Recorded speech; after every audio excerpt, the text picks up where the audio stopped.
Si tu es de la foi comme une graine de moutarde, ainsi parle le Seigneur.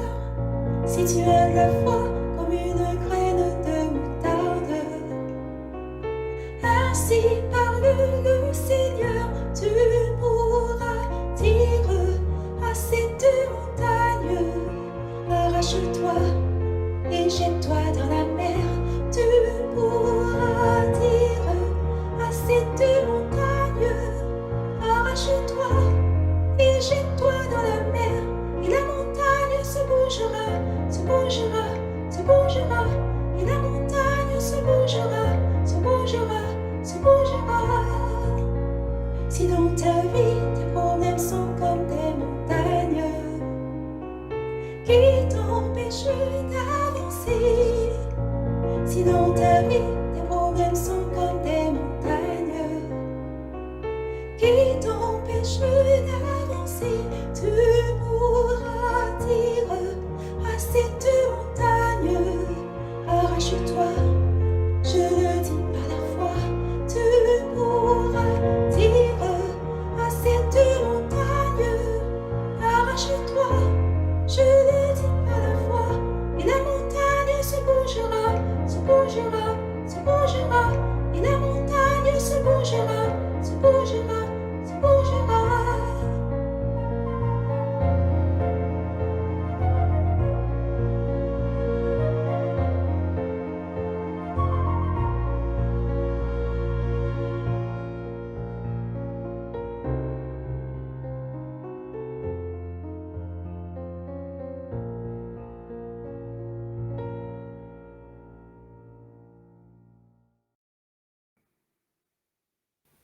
Bonjour les enfants et les parents, c'est toujours un plaisir de vous retrouver. Alors, si vous vous rappelez, la semaine dernière, Barbara a commencé un nouveau trimestre avec un nouveau thème, une nouvelle définition et un nouveau verset à mémoriser. Alors, voyons tout ça ensemble. Donc, notre nouveau thème, c'est la foi. Et la définition qu'on proposait, c'était le fait de croire et d'avoir confiance. Et la définition que donne la Bible, c'est la foi est une ferme assurance des choses qu'on espère, une démonstration de celles qu'on ne voit pas. On trouve ça dans Hébreux 11, verset 1. Et notre verset à mémoriser se trouve dans Luc 17, verset 6. « Si vous aviez de la foi comme un grain de moutarde, vous diriez à ce sycomore, déracine-toi et te plante dans la mer, et il vous obéirait. » Donc voici donc notre leçon d'aujourd'hui. Je ne sais pas si vous avez deviné. En tout cas, elle s'intitule « Sauver des crocs ». Alors nous sommes à Jérusalem, à un moment où, une fois de plus, le peuple d'Israël n'obéissait plus à Dieu. Alors Dieu a laissé venir des ennemis qui ont détruit Jérusalem. Ces ennemis ont fait beaucoup de prisonniers parmi le peuple et ils les ont emmenés à Babylone. Ils ont emmené de nombreux juifs. On appelle ça une déportation. Parmi eux, il y avait un homme qui par la suite est devenu un peu plus âgé, mais qui s'appelait Daniel quand il est arrivé à Babylone. Il était jeune et après il a pris un peu d'âge.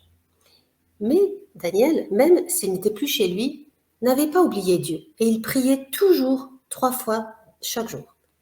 Dieu a béni Daniel et il est devenu un dirigeant très respecté au service du roi. Le roi s'appelait Darius.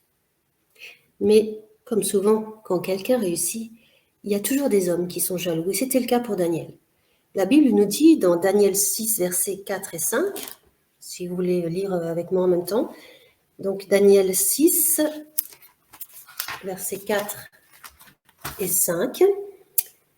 Les chefs et les satrapes cherchèrent une occasion d'accuser Daniel en ce qui concernait les affaires du royaume. Mais ils ne purent trouver aucune occasion, ni aucune chose à reprendre, parce qu'il était fidèle, et qu'on n'apercevait chez lui ni faute, ni rien de mauvais.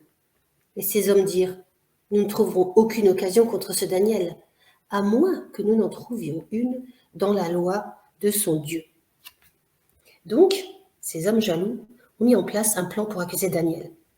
Ils sont allés voir le roi Darius et ils lui ont proposé une loi qui interdisait à quiconque de prier quelqu'un d'autre que le roi Darius. Et ils avaient prévu la punition. Celui qui désobéirait serait jeté au lion. Darius, qui ne voyait pas le piège, a accepté. Alors qu'il savait ce que ces hommes préparaient, Daniel est rentré chez lui et comme tous les jours, il priait Dieu. Des gardes arrivèrent et l'arrêtèrent. Quand Darius l'apprit, il était triste parce qu'il aimait bien Daniel. Il a essayé toute la journée de le sauver, mais il n'a pas trouvé comment. Ses conseillers l'avaient trompé, en lui faisant signer un décret qui allait mettre à mort une personne qu'il appréciait. Mais le roi était maintenant obligé de l'appliquer. Daniel fut donc jeté au lion. Les lions se dirigèrent vers lui en montrant leurs crocs. Ils s'apprêtaient à le manger. Quelle a été la réaction de Daniel ? Quelle aurait été votre réaction ? Difficile à dire, n'est-ce pas ? Eh bien, Daniel est resté calme, il s'est agenouillé et il a prié le Seigneur. Et Dieu lui a répondu, dit, en envoyant un ange qui a empêché les lions de dévorer Daniel. La nuit passa et aucun lion ne lui fit de mal.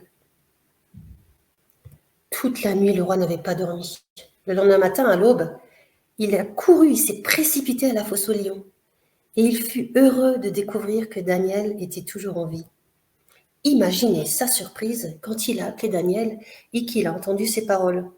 « Mon Dieu a envoyé son ange et fermé la gueule des lions, qui ne m'ont fait aucun mal, parce que j'ai été trouvé innocent devant lui.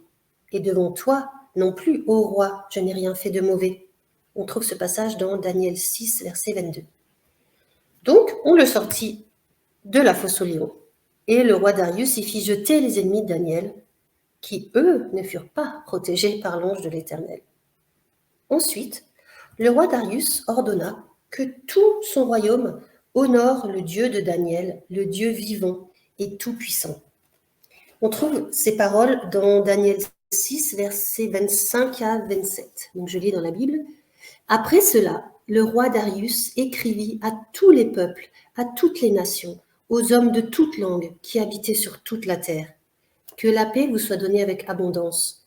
J'ordonne que, dans toute l'étendue de mon royaume, on ait de la crainte et de la frayeur pour le Dieu de Daniel, car il est le Dieu vivant et il subsiste éternellement.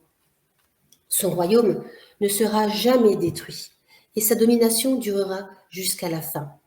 C'est lui qui délivre et qui sauve, qui opère des signes et des prodiges dans les cieux et sur la terre. C'est lui qui a délivré Daniel de la puissance des lions. » Alors, je ne sais pas pour vous, mais moi, ce récit m'impressionne. C'est évidemment facile de dire qu'on aurait fait pareil, mais là, la puissance de la foi de Daniel est incroyable. Il n'a pas douté une minute que Dieu avait une solution à cette situation qui semblait pourtant vraiment grave. Donc, nous pouvons retenir plusieurs leçons aujourd'hui. La première, c'est qu'il y aura toujours des gens qui essaieront de nous piéger parce que nous aimons Dieu et qu'il faut vraiment tenir bon. La deuxième, c'est que nous devons être fidèles dans la prière, quelles que soient les circonstances. Et la troisième, c'est que Dieu est toujours capable de nous protéger. En effet, quelle que soit la situation, il faut garder le contact avec Dieu par la prière. La prière, c'est parler à Dieu. Pensez à quelqu'un que vous aimez. Et comme c'est agréable de lui parler. Daniel aimait Dieu, il voulait donc lui parler. Les hommes méchants et jaloux de Daniel ont persuadé le roi de légiférer, c'est-à-dire de créer une loi, pour que Daniel ne soit plus autorisé à prier Dieu. Est-ce que vous seriez heureux si vous interdisiez de parler à quelqu'un que vous aimez ? Imaginez comme Dieu est content lorsque nous prions. Comme Daniel qui a choisi d'obéir à Dieu plutôt qu'aux hommes, il faut que rien ne nous sépare de Dieu. Je vous invite maintenant à prier avec moi et à vous mettre à genoux.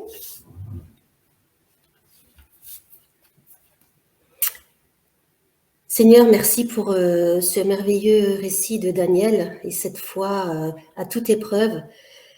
Tu veux nous montrer que nous devons rester en contact permanent avec toi, quelles que soient les circonstances, les situations ou les paroles que nous adressent des personnes autour de nous.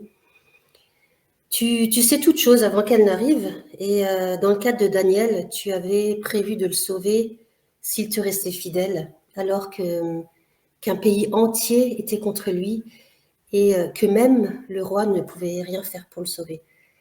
Nous voulons garder foi en toi, en tes miracles, et continuer à t'adresser nos prières sans nous laisser influencer par ce que pourraient penser ou dire ou faire certaines personnes.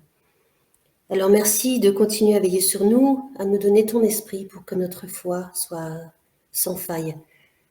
Soit avec chaque enfant agenouillé devant toi, avec leurs parents ou les personnes qui en ont la charge, pour qu'ils vivent des expériences merveilleuses de foi avec toi. Soit aussi avec les adultes qui ont maintenant leur moment d'étude de ta parole, au nom de ton Fils Jésus. Amen.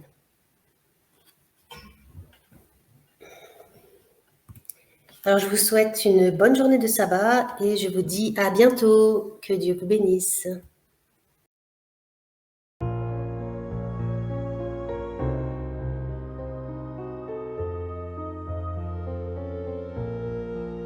Si tu es de la foi comme une graine de moutarde, ainsi parle le Seigneur. Si tu es de la foi comme une graine de moutarde, ainsi parle le Seigneur, tu pourras dire à cette montagne, arrache-toi et jette-toi dans la mer. Tu pourras dire à cette montagne, arrache-toi et jette-toi dans la mer. Et la montagne se bougera, se bougera, se bougera. Et la montagne se bougera, se bougera, se bougera.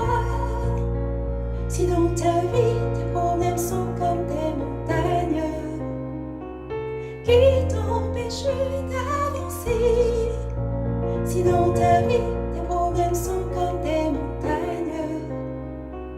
qui t'empêchent d'avancer, tu pourras dire à cette montagne, arrache-toi, je le dis par la foi. Tu pourras dire à cette montagne, arrache-toi, je le dis par la foi. Et la montagne se bougera, se bougera, se bougera. Et la montagne se bougera, se bougera.